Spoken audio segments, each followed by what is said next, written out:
Sen hakkı anlatınca susturmak istediler, boyun eğmeyince müebbet istediler. Ey muvahhid üzülme, dört duvar gülistan olur, zindanlara hapsedilmen Rabbinle halvetin olur. Sandılar kazandılar, oysa ki yanıldılar. Sen kazandın anzalam, Allahu Ekber. Tevhid için feda ettin her bir şeyini hocam. Ardında gözü yaşlı muvahhitlere selam. Rabbinin davasına sarıldı ahilerin, arşın gölgesine talipli kardeşlerin.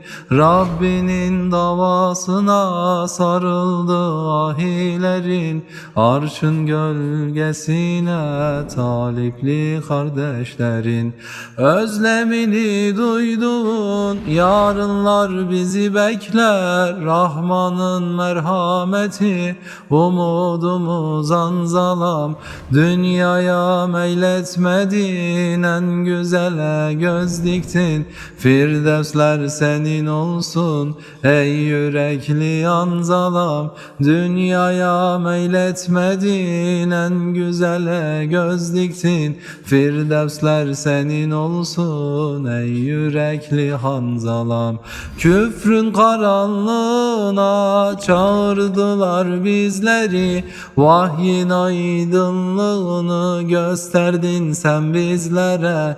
Bir toplumun hidayeti senin elinle oldu, bedeli ağır oldu, zindanlar evin oldu. Bir toplumun hidayeti senin elinle oldu, bedeli ağır oldu, zindanlar evin oldu. Sandılar kazandılar, oysa ki yanıldılar. Sen kazandın anzalam, Allahu Ekber. Sandılar kazandılar, oysa ki yanıldılar.